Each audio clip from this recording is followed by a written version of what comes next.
Margaret Whitmore sat quietly at the far end of the long dining table, her hands folded neatly in her lap, her back straight, her face calm. The Whitmore family home was louder than usual that evening. Voices filled the room, chairs scraped against the polished floor, and the sound of expensive glasses clinking together echoed through the house Edward Whitmore had built almost 50 years ago. But no one was talking to Margaret. In fact, no one had spoken directly to her in nearly 20 minutes. They were talking around her, over her, and sometimes about her, but never to her. Daniel Whitmore, her oldest son, leaned confidently against the table, swirling a glass of wine as if he already owned the house. "Let's be realistic," he said with a small laugh. "Once the will is read tomorrow, we all know how things will go." His wife, Vanessa Whitmore, sitting beside him in a perfectly tailored cream jacket, nodded with an approving smile. "Edward always trusted Daniel with the business," she added. "Everyone knows that." Margaret listened quietly. Across the room, a few other relatives murmured in agreement. The conversation had been circling around the same subject all evening: money, the company, the houses, the land, and the future of Whitmore Holdings. Edward Whitmore had passed away just 3 weeks earlier, and tomorrow the family lawyer would finally read the will. For Daniel, the outcome already seemed certain. For Vanessa, it felt like a victory waiting to happen. But for Margaret, it was something very different. Daniel took another sip of wine and shook his head slightly, glancing briefly toward his mother before looking away again. "Mom doesn't need to worry about any of this," he said casually. "She should just relax and enjoy retirement." Vanessa chuckled softly. "Exactly. Margaret deserves peace at this stage. No stress, no responsibilities." A few people around the table laughed politely. The words were wrapped in politeness, but the meaning was clear. Margaret Whitmore was no longer considered important. She was simply the elderly widow now. The grandmother. The quiet woman who sat in the corner of family gatherings while others made decisions. Daniel continued talking, now pacing slowly across the room like a man rehearsing his future authority. "Running Whitmore Holdings isn't easy," he said. "It takes experience, strategy, leadership." He tapped his chest lightly. "Dad prepared me for this for years." Vanessa smiled proudly. "And you'll do exactly what Edward wanted." Margaret slowly lifted her eyes toward them. Her expression remained peaceful, but deep behind her calm gaze was something none of them noticed. Memory. 47 years of it. 47 years of late nights at the kitchen table while Edward studied business reports. 47 years of helping him build the company from a tiny office above a hardware store into a powerful regional investment firm. She remembered the nights when there was barely enough money to pay the bills. She remembered answering the company phone herself while rocking a baby cradle with her foot. She remembered reviewing contracts with Edward long before Daniel had even finished school. But none of those memories seemed to exist for the people in that room. To them, she was simply Grandma. Daniel stopped pacing and gestured confidently toward the large windows that overlooked the Whitmore property. "Tomorrow is the beginning of a new chapter," he said. "Whitmore Holdings will finally move forward."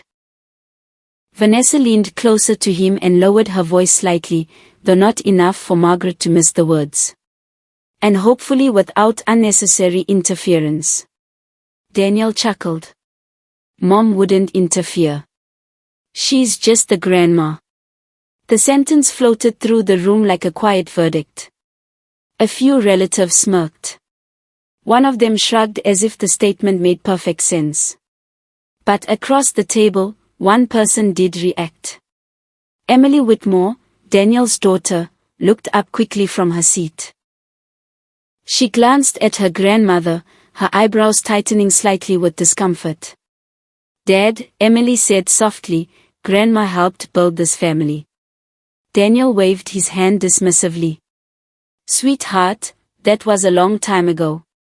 Vanessa added with a smile that was polite but cold, things are different now. Emily didn't respond, but she quietly pushed a chair closer to Margaret. Grandma, do you want some tea? She asked gently. Margaret looked at her granddaughter and smiled warmly. That would be lovely, dear. Emily stood and walked toward the kitchen, leaving the rest of the room behind. Daniel shook his head with a small sigh. Emily's too sentimental, he said. Business isn't about emotions. Margaret heard every word, but she did not interrupt. She simply reached into her purse and lightly touched a small folded envelope inside. The envelope had been placed there by Edward himself just days before he passed away. His voice echoed in her memory as clearly as if he was still sitting beside her. Margaret, he had told her quietly, when the time comes, let the truth speak for itself. Margaret withdrew her hand from the purse and looked around the room once more. Daniel was already discussing future expansion plans. Vanessa was talking about renovations to the house. Several relatives were debating which vacation property might be sold first. They were dividing an empire that none of them truly understood. Margaret Whitmore remained silent through it all. Because she knew something they didn't know. Tomorrow morning, in the quiet office of the family lawyer, when the will was finally opened and the final pages were read aloud, every voice in this room would fall silent. And the people who called her just the grandma would discover exactly who Margaret Whitmore really was. The next morning the Whitmore family arrived early at Caldwell and Hartley law offices, a tall glass building that stood in the center of the city like a symbol of power and old money. The lobby was quiet, polished, and cold, the kind of place where every step echoed. Daniel Whitmore walked in first with the confident stride of a man who believed the future already belonged to him. Vanessa followed closely beside him, dressed sharply and carrying herself like the soon-to-be queen of the Whitmore empire. Behind them came a few relatives who had suddenly taken a strong interest in family unity now that a fortune was about to be divided. The receptionist politely directed them upstairs to the private conference room where the will would be read. Daniel pushed the door open and immediately walked to the largest chair at the table as if claiming it by instinct. Well, he said while loosening his expensive watch, this is it. Vanessa smiled as she placed her purse carefully on the table. Edward always loved dramatic moments, she said. But we all know what he wanted. One by one the others took their seats, speaking in low voices filled with speculation and quiet excitement.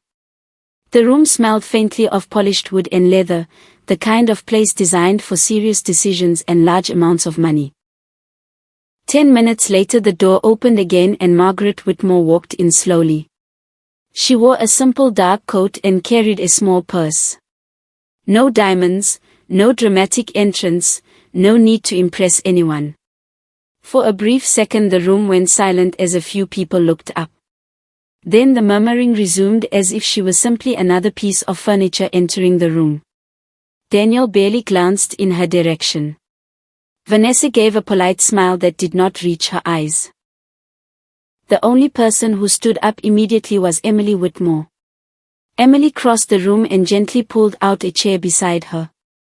"Grandma, sit here," she said warmly. Margaret placed a gentle hand on Emily's arm. "Thank you, sweetheart."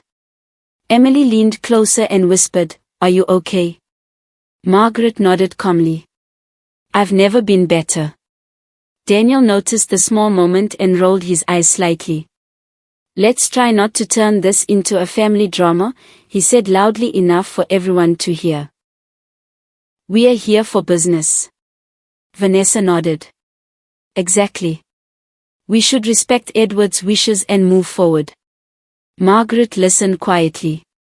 Across the table, two distant cousins whispered about vacation houses in Florida. Someone else mentioned selling part of the company to expand internationally. It seemed everyone had already begun spending money that technically did not belong to them yet. Daniel leaned back in his chair with the relaxed confidence of someone who believed the crown was already on his head. Once the paperwork is finalized, he said, there will be a few changes in how the company operates. Vanessa smiled proudly. Daniel has some very exciting plans. Margaret watched him carefully. The tone in his voice reminded her so much of Edward when he was young, full of ambition and certainty. But there was one difference. Edward had always listened before making decisions. Daniel only spoke. The room buzzed with quiet conversations for another few minutes until the door finally opened again. This time the entire room turned toward the entrance. A tall man with silver hair stepped inside carrying a thick leather folder. His expression was calm, professional, and unreadable. "Good morning," he said. "I am Richard Caldwell." The room fell completely silent. Even Daniel straightened slightly in his chair. Caldwell placed the folder on the table and slowly looked around the room, making eye contact with everyone present. His gaze paused briefly when it reached Margaret. She gave him a small nod. He returned it respectfully. Daniel cleared his throat. "Mr. Caldwell, I assume everything is ready." Caldwell adjusted his glasses. "Yes, Mr. Whitmore. We will begin shortly." Vanessa leaned toward Daniel and whispered with a confident smile, "This is the moment." Daniel nodded slowly. "About time." Meanwhile, Emily sat quietly beside her grandmother. She noticed something strange about Margaret's expression. There was no anxiety. No curiosity. No fear. Instead there was a calm patience, as if Margaret had already seen the ending of a story that everyone else was still guessing about.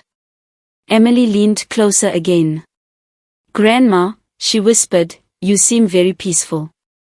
Margaret gave a soft smile. "Sometimes the truth takes time to arrive." Emily didn't fully understand what she meant, but something about the way Margaret said it made her curious. Caldwell opened the leather folder and carefully removed several official documents. The sound of paper sliding across the polished table seemed unusually loud in the quiet room. Every pair of eyes followed his hands. Daniel folded his arms confidently. Vanessa straightened her posture.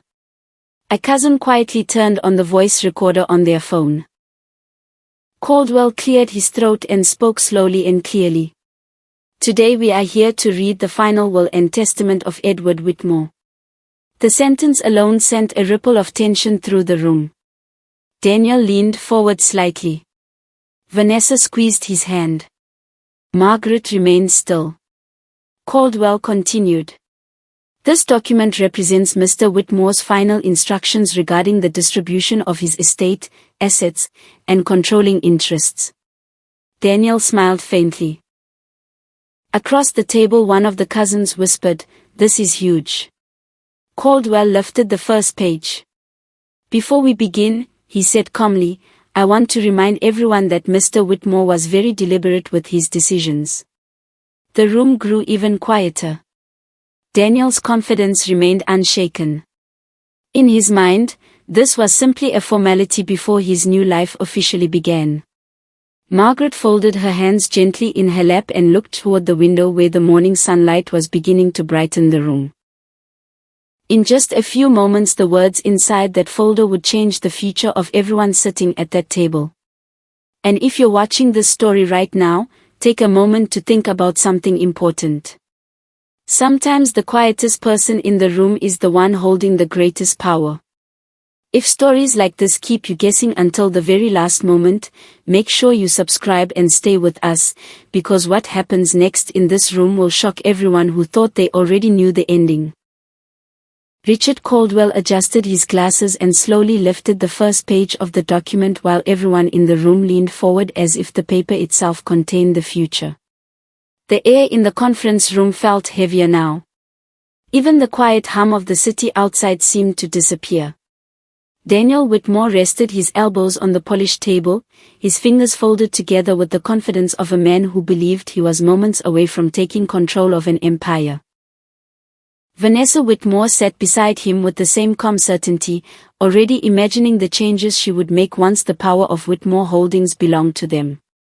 Across the table, a few relatives sat with eager expressions, their minds racing with plans and possibilities. Margaret Whitmore remained still in her chair, her hands folded neatly in her lap, her face peaceful. Emily sat beside her, watching everything closely. She could feel the tension in the room, but the calm expression on her grandmother's face made her curious. Richard Caldwell cleared his throat and began speaking in a steady, professional voice. This is the last will and testament of Edward Whitmore, signed and verified in the presence of legal witnesses. Daniel nodded slightly as if everything was unfolding exactly the way he expected. Caldwell continued reading. Edward Whitmore first wishes to express his gratitude to his family, friends, and business partners who stood beside him throughout his life. The lawyer paused briefly before continuing. He writes that the Whitmore family legacy was built on perseverance, trust, and wise decisions. Vanessa smiled faintly and whispered to Daniel, "That sounds exactly like him." Daniel nodded again. But Margaret's eyes lowered for a moment as she remembered something different. She remembered the long nights when Edward doubted himself, the difficult years when the company almost collapsed, the quiet promises they had made to each other when no one else believed in them. Caldwell turned to the next paragraph. Edward Whitmore also writes that true loyalty reveals itself not in moments of success, but in moments of struggle. A few people in the room shifted slightly in their seats. The words felt heavier than expected. Daniel leaned back and sighed quietly as if waiting for the real announcements to finally begin. Caldwell continued reading. To my son Daniel Whitmore, I leave my personal watch collection and the antique study desk located in my private office. Daniel blinked once.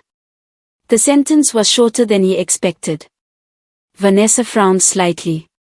That must just be the beginning, she whispered under her breath. Daniel nodded again, though this time the confidence in his expression weakened just a little. Caldwell calmly turned the page.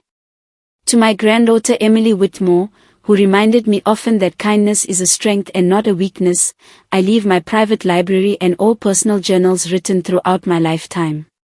Emily's eyes widened in surprise. She had never expected anything like that. Grandpa's journals, she whispered softly. Margaret gently squeezed her hand. He always trusted you, she said quietly.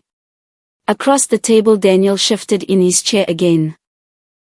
His patience was starting to wear thin. Mr. Caldwell, he interrupted, I assume the company assets are addressed later in the document. Caldwell looked at him calmly.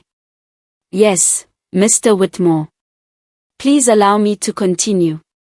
The room grew silent again. Caldwell lifted the final pages of the document. The sound of the paper moving seemed to echo through the room like a drumbeat before a storm. Daniel leaned forward once more, his eyes locked on the document. Vanessa held her breath slightly. One of the cousins quietly whispered, Here it comes. Caldwell spoke again, his voice steady but deliberate. Edward Whitmore writes that the future of Whitmore Holdings must remain in the hands of someone who understands its foundation. Daniel smiled faintly again. The sentence sounded exactly like what he had been expecting. Vanessa relaxed in her chair. Margaret remained still. Caldwell continued reading slowly. He writes that the company was not built in boardrooms alone, but in quiet moments of sacrifice and partnership. Emily glanced at her grandmother again, noticing the same calm expression on Margaret's face.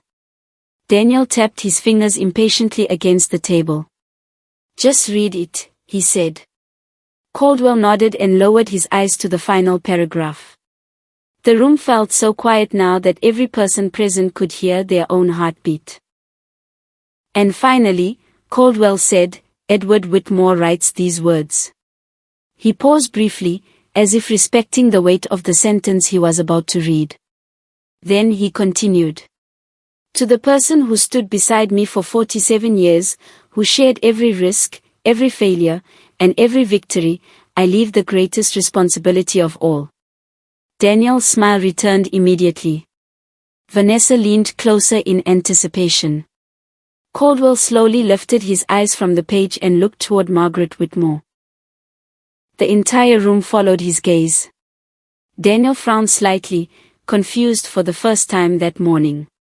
Caldwell looked back at the document and read the final line.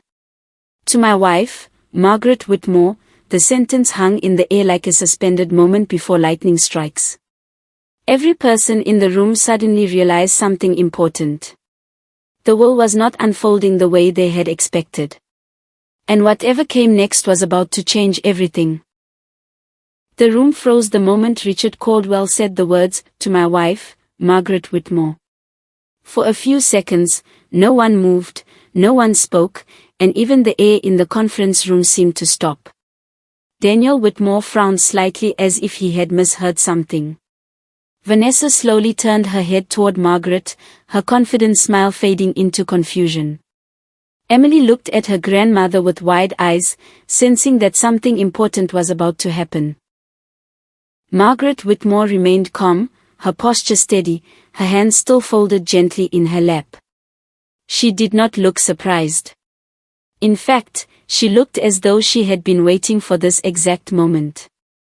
Richard Caldwell lowered his eyes to the document again and continued reading in a clear, steady voice. To my wife, Margaret Whitmore, who stood beside me for 47 years and helped build everything that exists today, I leave full authority over the future of Whitmore Holdings. The words struck the room like a sudden thunderclap. Daniel's chair scraped loudly against the floor as he leaned forward. What does that mean? He demanded. Caldwell did not react to the interruption. Instead, he continued reading exactly as the document instructed. Margaret Whitmore will receive controlling ownership of Whitmore Holdings, including all voting shares connected to the company. Vanessa's face lost its color instantly. That can't be right, she whispered. Daniel shook his head quickly as if trying to reject the sentence before it could become real. There must be some mistake, he said. Caldwell calmly lifted the next page and read the exact numbers written by Edward Whitmore himself. Margaret Whitmore will receive 62% of the total shares of Whitmore Holdings, giving her full majority control of the company and all its operations. The silence that followed was heavier than anything that had happened so far. Daniel stared at the lawyer as if waiting for him to laugh and admit it was some kind of misunderstanding. Vanessa's mouth slowly opened in disbelief. Across the table, one of the cousins whispered, 62%? Emily turned toward her grandmother, stunned. Margaret simply sat there, calm and composed, her eyes thoughtful but steady. Daniel suddenly stood up. No, he said sharply. That's impossible. His voice echoed across the conference room. My father trained me to run that company. Caldwell looked at him calmly. Your father was very clear in his instructions, Mr. Whitmore. Daniel shook his head again. My mother doesn't run businesses. The words slipped out quickly, filled with frustration and disbelief. For the first time since the meeting began, Margaret slowly lifted her head and looked directly at her son. Her expression was not angry. It was something deeper than that. It was the quiet strength of someone who had been underestimated for far too long. Daniel, she said gently, your father and I built that company together. The room fell silent again.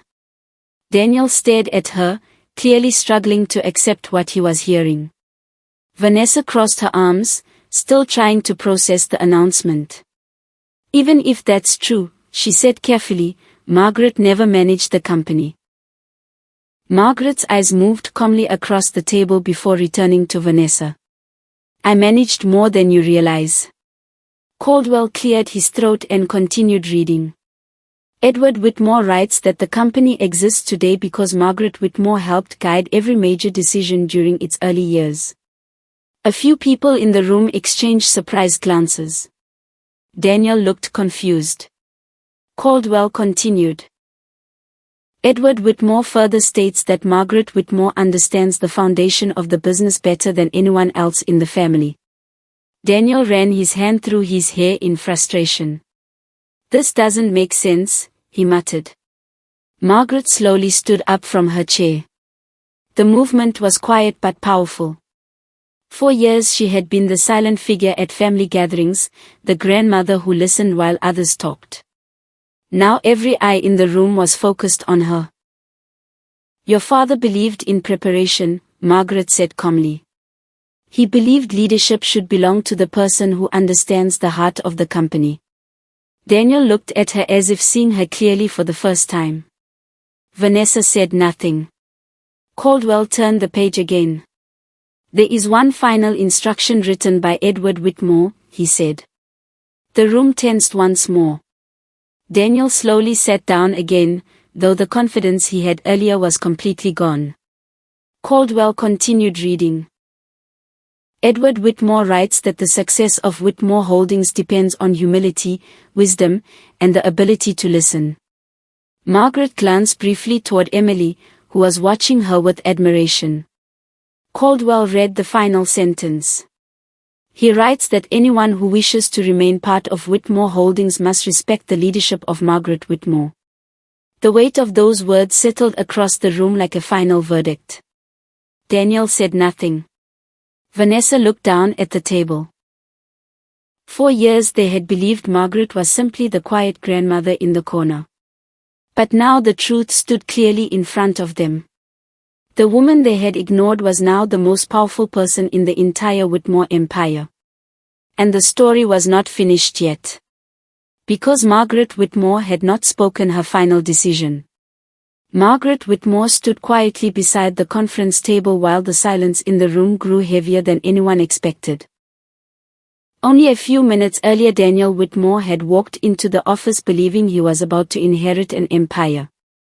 Vanessa had imagined herself standing beside him as the new queen of Whitmore Holdings.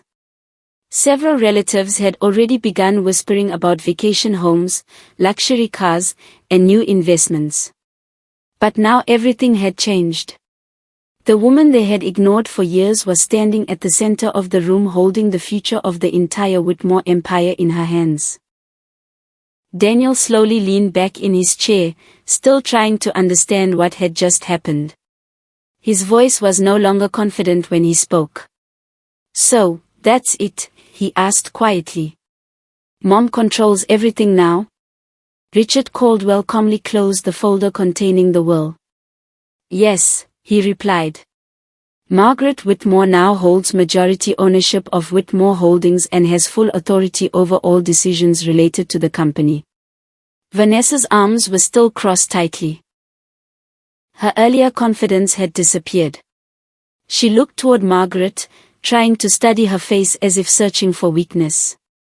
But Margaret's expression remained calm and thoughtful. She had waited for this moment for a very long time.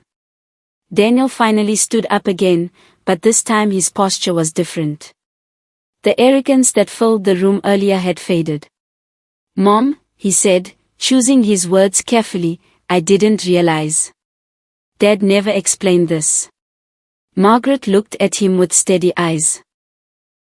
Your father believed actions speak louder than explanations, she replied gently. The room remained silent as everyone waited for what she would say next.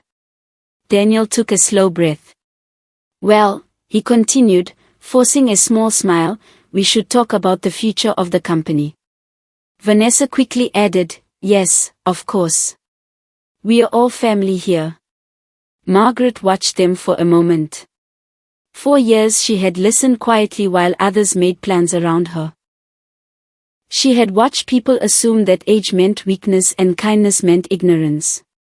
But Edward Whitmore had known the truth. And now the truth was standing in front of everyone. Margaret slowly walked toward the window overlooking the city. The sunlight was brighter now, filling the room with warm light. She looked out at the skyline for a moment before turning back to face the table. Whitmore Holdings was never built for pride or power, she said calmly. Your father and I built it to create opportunity and stability for our family. Daniel nodded quickly. Exactly.